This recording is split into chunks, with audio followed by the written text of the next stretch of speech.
तो ब्रेक के बाद एक बार फिर स्वागत है आपका। और आपको हम जादू दिखा रहे हैं। जादू यूं कि भाई जमीन औद्योगिक विकास की थी और उस जमीन का हस्तांतरण नगड़ी सीओ ने कर दिया। यह मंच आपका है। अगर आपकी आवाज भी दबाई जा रही है, आपको लगता है कि आपके साथ भी कुछ गलत हुआ है, आप नगड़ी के रहने वाले हैं या फिर उसके बाहर के कहीं के भी रहने वाले हैं, आप झारखंड में कहीं के भी हैं, अगर आपके पास ऐसा कोई मामला है जिसमें आपके साथ गड़बड़ हुई है, तो आप न्यूज 11 भारत के मंच पर आपका स्वागत है। आप हमें अपने डॉक्यूमेंट्स भेजिए, हम वेरीफाई करेंगे और उसके बाद उस खबर को चलाएंगे। एक दर्शक हमारे साथ जुड़े हुए हैं, देवव्रत नाथ शाहदेव, कुछ कहना चाहते हैं। देवव्रत जी बोलिए, क्या कहना चाह रहे हैं? नमस्कार अभिषेक जी। जी बोले। ये जो आप लोग 58 एकड़ के मामले को चला रहे हैं, वो जमीन हम लोगों की पालकोट राज परिवार की पुश्तैनी संपत्ति है। ठीक है। 1956 में उसमें 4H की कार्रवाई ऑलरेडी चल चुकी थी। ठीक है। उसमें सब कुछ जेन्युइन पाया गया था, तब उसमें जमाबंदी खोली गई थी। अच्छा।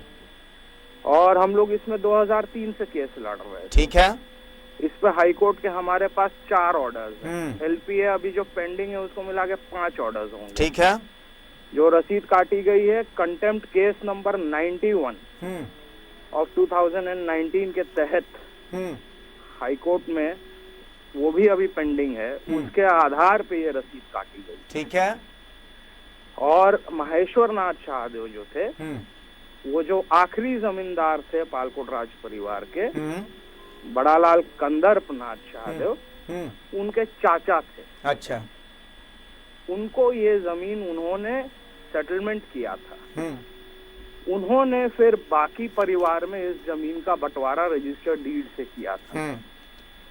और इसका जो भी ऑर्डर है हाई कोर्ट से, उसमें स्ट्रेट फॉरवर्ड मेंशन्ड है कि ये जमीन जो है वो 1956 में चूंकि 4H की कार्रवाई चलाई जा चुकी थी, तो दोबारा इस पे 4H की कार्रवाई चलाना अवैध था। क्योंकि बिहार लैंड रिफॉर्म एक्ट में दोबारा 4H की कार्रवाई चलाने का कोई प्रावधान नहीं। और सब कुछ जेन्युइन पाते हुए रसीद काटने का आदेश माननीय उच्च न्यायालय झारखंड ने दिया। पूरे 48 एकड़ 58 एकड़ की टोटल 88 एकड़ का वो प्लॉट है। अच्छा। और टोटल 88 एकड़ में रसीद काटने का ऑर्डर जो है वो हाईकोर्ट ने दिया है। अच्छा।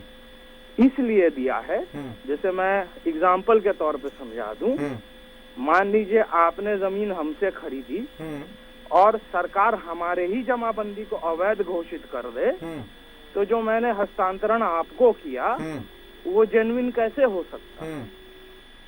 तो महेश्वर नाथ शाहदेव ने जमीन सभी को दी। उसमें से 10 एकड़ जमीन हमारे पिताजी श्री दामोदर, पिताजी के माताजी श्रीमती कनक कुमारी देवी को दिया। ठीक है। तो जब महेश्वर नाथ शाहदेव की ही जमाबंदी को अवैध घोषित कर दी सरकार, तो फिर हमारे ग्रैंडमदर के नाम से वो जमीन कैसे हो सकती? तो सरकार का पॉइंट क्या था इसको जमाबंदी को अवैध ठहराने का?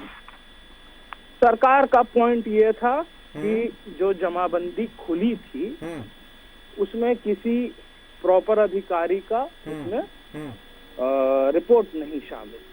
ठीक है।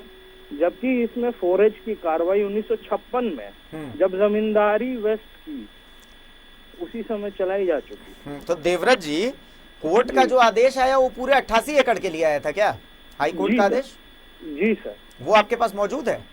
बिल्कुल सर। हम एकदम इसे वेरीफाई करेंगे बाकायदा। हम अपनी तरफ मैं आपको लिखवा रहा हूँ, आप लिखिए WPC नंबर 644। ठीक है। ऑफ 2016। ठीक है। 2016 में। और आपको ये भी सूचना दे दूं कि 2012 में LPA में सरकार ये केस ऑलरेडी हार चुकी है। अब वो तो सिर्फ 10 एकड़ के लिए हारी है ना?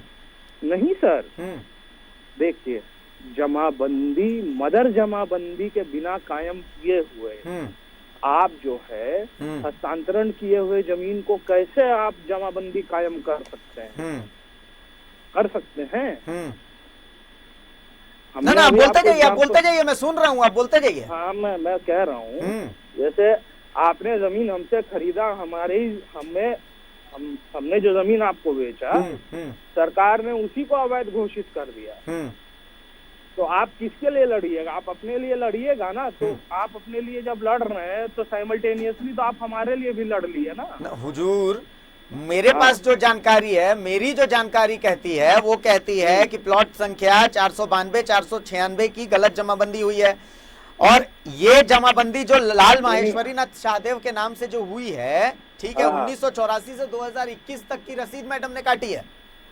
1984 से 2021 तक की रसीद इसलिए काटी गई है क्योंकि आखिरी रसीद जो कटी थी वो 1984 तक की ही कटी थी। हाँ, ठीक है, ठीक है, उसके बाद रसीद कटवाया नहीं गया था, इसीलिए वो जो ड्यू था उसको अप टू डेट करना पड़ा।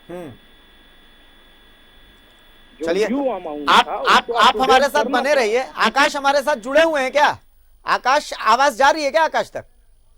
आकाश को जोड़ती है, आकाश को जोड़िए, आकाश को जोड़ना बहुत जरूरी है। देवव्रत जी, आप हमारे साथ जुड़े रहें, क्योंकि आपका जो पॉइंट है उस पॉइंट का जवाब आकाश से हम लेंगे। आकाश, हमारे साथ देवव्रत नाथ शाहदेव जी जुड़े हुए हैं, जिनका यह कहना है कि हाईकोर्ट का डिसीजन यह कहता है कि पूरे 88 एकड़ के मालिक जो हैं, पूरे 88 एकड़ की जो जमीन है, ठीक है, हमारे जो रिकॉर्ड कहता है वो कहता है कि 10 एकड़ के लिए हाईकोर्ट ने फैसला दिया था, क्योंकि एक व्यक्ति विशेष की उसको लेकर के दावेदारी थी। पर इनका कहना है कि ये खतियानी जमीन है। एक बार फिर से इनकी बात को आप सुनिए और उसके बाद फिर आप भी अपना पॉइंट इसमें रखें। एक बार देवव्रत जी, आप अपना पॉइंट फिर से रख दें। आकाश हमारे साथ जुड़े हुए हैं। हेलो, हाँ देवव्रत जी। हाँ, ऐसा है कि चूंकि जमींदारी हम लोगों की थी, इनकी जमींदारी थी, इनकी जमीन को ये पुश्तैनी जमीन बता रहे हैं जिस प्लॉट की हम बात कर रहे हैं, खाता संख्या 383 की 88 एकड़ जमीन है इनकी वहां पर। अभिषेक जी रिकॉर्ड में है। हाँ, रिकॉर्ड में खेवट हम लोगों के नाम से है, खेवट इनके नाम से है, खतियान हम लोगों के नाम से है। ट्रांसफर हमने किया और वो ट्रांसफर भी हमारे परिवार में हम ही लोगों के बीच में हुआ। अवैध कहाँ से हो गया? इनका यह कहना है कि ट्रांसफर ये पारिवारिक तौर पर हुआ था, हस्तांतरण पारिवारिक तौर पर हुआ था, तो वो अवैध कैसे हो जाता है? आकाश जी, देखिए वो क्या बात कह रहे हैं मैं सुन नहीं पा रहा हूं, इसलिए एग्जैक्टली मैं नहीं बता सकता, लेकिन जिस वाद संख्या 91/2017 में यह मामला सामने आया था, जिसमें सरकार केस हार गई थी और फैसला एक व्यक्ति विशेष के पक्ष में आया था, मैं उसको आधार बताते हुए अपनी बात रख रहा हूं। और दूसरी बड़ी बात यह है कि जब उस जमीन पर को डिमार्क किया गया, जब जमीन की डिमार्केशन की गई, तो खुद तत्कालीन मुख्य सचिव राजबाला वर्मा वहां मौजूद थी।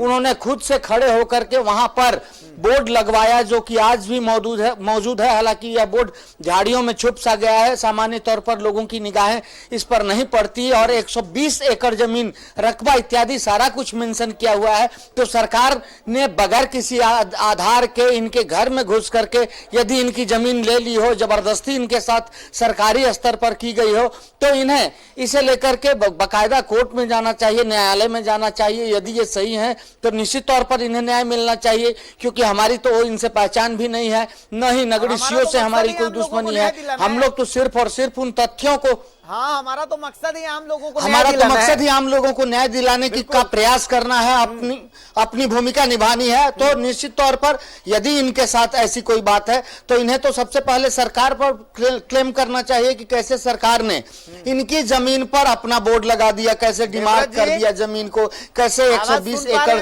को सरकारी जमीन बता दिया गया। देवव्रत जी, आवाज सुन पा रहे होंगे आकाश की, मुझे उम्मीद है। नहीं, आकाश जी की आवाज मुझे नहीं सुनाई, नहीं मिल रही है।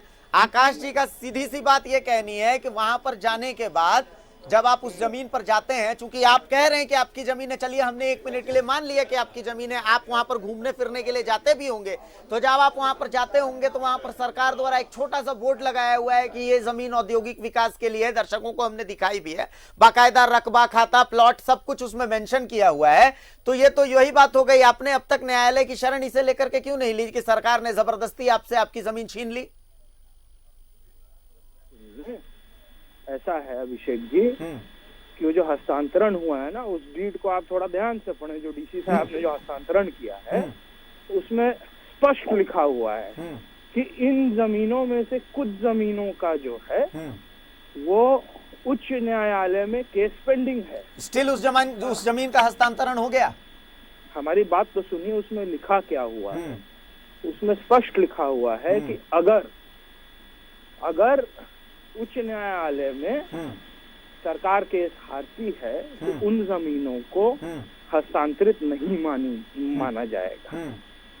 ठीक है, वो डीड की कॉपी भी आप हमसे वो ले सकते हैं। चलिए, पहली बात। थोड़ा सा मामला पेचीदा हो जाता है देवव्रत जी। नहीं, दूसरा सुनिए मेरी बात, सुनिए मेरी बात, सुन लीजिए आप एक बार मेरी बात सुन लीजिए। करने दीजिए भाई साहब। देवव्रत जी मेरी बात तो सुन लीजिए, मामला थोड़ा सा पेचीदा हो जाता है। मैं आपकी मदद की बात कह रहा हूं। मैं आपको इनवाइट करता हूं, आप न्यूज 11 के कार्यालय आ जाएं। आपको बाकायदा इसी मंच में मैं सामने बिठा करके और उसके बाद फिर इसको लेकर के हम बाकायदा 1 घंटे तक बातचीत करेंगे। अभी मैं संडे को रांची आ रहा हूँ, मैं अभी बनारस में हूँ। हाँ, आप संडे को आइए। गरम चाय न्यूज 11 भारत की तरफ से रहेगी, आपका अतिथि सत्कार हम करेंगे।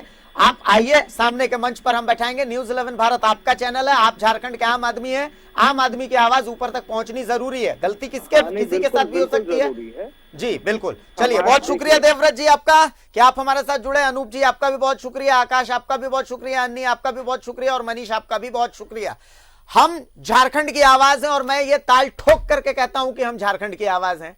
चाहे वो देवव्रत जी की आवाज हो, चाहे अभिषेक भारती की आवाज हो, अनूप सोनू की आवाज हो, आकाश भार्गव की आवाज हो, अन्नी अमृता की आवाज हो या मनीष की आवाज हो, झारखंड के किसी कोने से अगर किसी शख्स की आवाज जो उसे ऊपर तक पहुंचानी है, जहां वहां पहुंचनी चाहिए, अगर नहीं पहुंच रही है तो हम ही माध्यम हैं उसके। तो हम देवव्रत जी को भी बाकायदा पूरी इज्जत के साथ अपने सामने के मंच में बिठाएंगे, उनके पक्ष को भी समझेंगे और बाकायदा पूरी शिद्दत के साथ समझेंगे। लेकिन यह जरूरी है कि किसी के साथ नाइंसाफी नहीं होनी चाहिए। मैं फिर कह रहा हूं कि हमारा मकसद हंगामा खड़ा करना नहीं है। हमारा मकसद सिर्फ इतना है कि जो सूरत है वो सूरत बदलनी चाहिए। एक छोटा सा हम ब्रेक ले रहे हैं। ब्रेक के बाद जब वापस आएंगे तो हम आपको मनोज मास्टरमाइंड की कहानी दिखाएंगे। एक ब्रेक लीजिए छोटा सा।